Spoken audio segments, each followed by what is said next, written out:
Hello ವೀಕ್ಷಕರೇ, simply kitchen ಚಾನಲ್ಗೆ ಸ್ವಾಗತ. ಇವತ್ತು ನಾನು ಮಸಾಲೆ ದೋಸೆಗೆ ಹಾಕೋಂಥ ಕೆಂಪು ಚಟ್ನಿ ಹೇಗೆ ಮಾಡೋದು ಅಂತ ತೋರಿಸ್ತೀನಿ. ತೆಳುವಾಗಿ ದೋಸೆ ಮಾಡಿಕೊಂಡು ಚಟ್ನಿ ಮೇಲೆ ಹಾಕಿ ಎರಡು ಸೈಡು ರೋಸ್ಟ್ ಮಾಡ್ಕೊಂಡು ತಿಂತಾಯಿದ್ರೆ ತುಂಬ ಚೆನ್ನಾಗಿರುತ್ತೆ. ಬೇರೇನೂ ಬೇಕಾಗಿರಲ್ಲ, ಅಷ್ಟು ಚೆನ್ನಾಗಿರುತ್ತೆ ಇದು ಕೆಂಪು ಚಟ್ನಿ. ಇದನ್ನು ಮಾಡ್ಕೊಳ್ಳೋದು ಈಸಿ, ತುಂಬ ಕಡಿಮೆ ಇಂಗ್ರೀಡಿಯೆಂಟ್ಸು. ದೋಸೆ ಜೊತೆಗೆ ಇದು ತುಂಬ ಚೆನ್ನಾಗಿರುತ್ತೆ. ಮಾಡ್ಕೊಳ್ಳೋದಕ್ಕೆ 1 ಸ್ಪೂನ್ ಜೀರಿಗೆ, 1 ಈರುಳ್ಳಿ, ಸಿಪ್ಪೆ ಸುಲಿದಿರೋ ಬೆಳ್ಳುಳ್ಳಿ ನಾನು ಮೊದಲೇ ಬಿಸಿನೀರಲ್ಲಿ 10 ಬ್ಯಾಡಗಿ ಮೆಣಸಿನ್ಕಾಯಿ, 5 ಖಾರದ ಮೆಣಸಿನ್ಕಾಯಿನ ನೆನೆ ಹಾಕಿದ್ದೀನಿ. ಸ್ಟವ್ ಆನ್ ಮಾಡಿಕೊಂಡು ಒಂದು ಪ್ಯಾನ್ ಇಟ್ಕೊಂಡು ನಾವು ಸುಲಿದಿಟ್ಟಿರೋ ಬೆಳ್ಳುಳ್ಳಿ, 1 ಸ್ಪೂನ್ ಜೀರಿಗೆ, ಸ್ವಲ್ಪ ಡ್ರೈ ರೋಸ್ಟ್ ಮಾಡ್ಕೊಬೇಕು.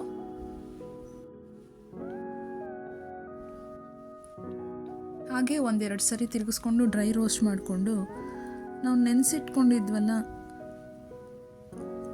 ಮೆಣಸಿನ್ಕಾಯಿನ, ಒಣಗಿದ ಮೆಣಸಿನ್ಕಾಯಿನ ಅದರಲ್ಲಿ ಹಾಕಿ 2 ಸ್ಪೂನಷ್ಟು ಆಯಿಲ್ ಹಾಕಬೇಕು.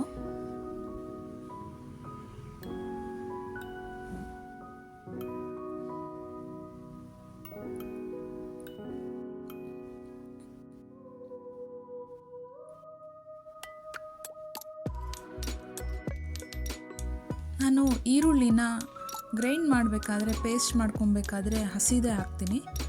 ಹಸಿದೇ ಹಾಕೋದ್ರಿಂದ ಅದ್ರ ದೋಸೆಗೆ ಹಚ್ಚಿದಾಗ ಘಮನೂ ಬರುತ್ತೆ, ಟೇಸ್ಟು ಚೆನ್ನಾಗಿರುತ್ತೆ. ಎಲ್ಲರೂ ಫ್ರೈ ಮಾಡಿ ಹಾಕ್ತಾರೆ, ಆದರೆ ಹಸಿದು ಹಾಕಿ ನೀವು ಒಂದ್ಸರಿ ಟೇಸ್ಟ್ ಮಾಡಿ ನೋಡಿ, ತುಂಬ ಚೆನ್ನಾಗಿರುತ್ತೆ. ಈಗ 2 ಸ್ಪೂನಷ್ಟು ಎಣ್ಣೆ ಹಾಕಿ ಇವಾಗ ನೀಟಾಗಿ ಒಂದ್ಸರಿ ಅದು ಫ್ರೈ ಆಗೋ ತನಕ ಹುರ್ಕೊಬೇಕು.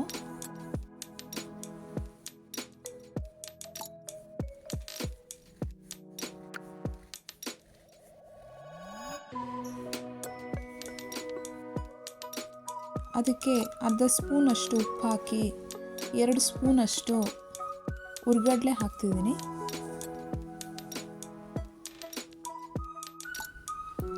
ಈ ಥರ